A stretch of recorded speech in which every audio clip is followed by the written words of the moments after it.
Every time I watch something, I recognize your voice. You are such an iconic voice.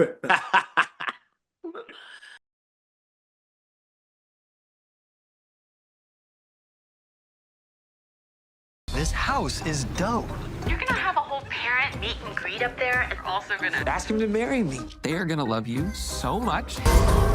There is something really bad happening in this house. I think he summoned a demon. don't yell at me. Who even are you? Those little chickens made me go off like a rocket ship. I think they got him. Hi, Dean. How you doing? Doing well. How are you? I'm doing great.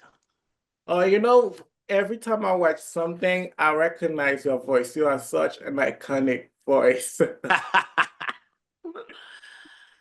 How was your experience doing this movie? This movie was one of the most fun things I'd ever done.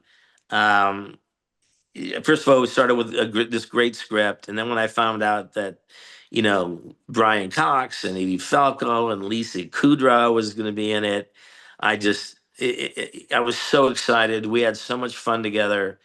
Lisa and Parker Posey, of course, but Lisa Parker and myself all stayed in the same big house. And Edie Falco was right next to us, and it was just so much. We just got along so well. We watched movies together at night, and we cooked, together. We went out to eat together. So I really had a fantastic time doing this movie. Yes, yes. And I can see that you specifically, most of the characters you play were intense, big strong guy character. But this one was more comedic and then in a horror setting. Like, how was it playing something different? Well, that's one of the big reasons I took the film is because I'm always looking for somewhere where I can play comedy versus the serious intense guy. So yeah, it was so much fun, and again playing with these other characters because we would improv on the set. We'd improv in front of the camera. We had a lot of fun off the camera.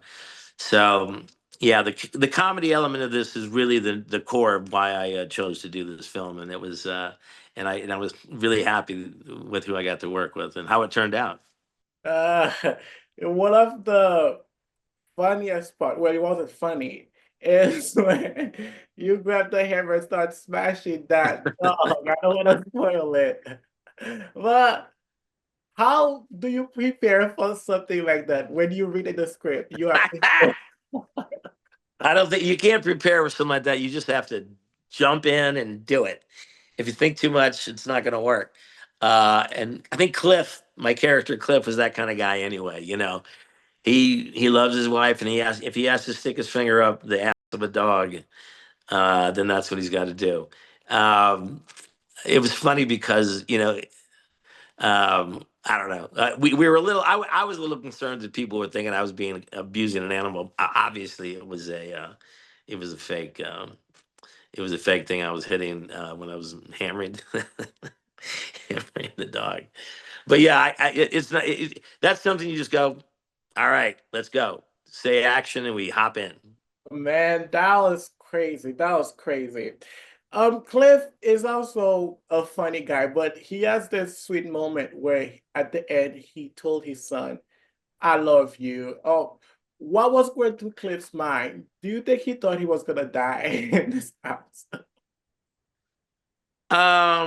I think Cliff is an optimistic guy and would always think that things are going to work out well. But yeah, it was important for him to tell his son that he loved him, and I think that's kind of a core of this movie is that of love. I mean, love and acceptance. I think would be the two words that would kind of encompass what I thought both families were about. Even though it's sometimes tough to get along with new people and a different family, we all were there to try to support our kids, and I think that hopefully that comes through. And I did love them, and Right. as I should. What was scarier for Cliff, do you think? Meeting his son's partner's parents or meeting a 400-year-old ghost? I think the 400-year-old ghost is going to have to take that. You know, parents, you can prepare for it, but that poltergeist was a whole different level. Thank you so much, Dean. Thank you so much. Thank you. Appreciate you. All right, bye.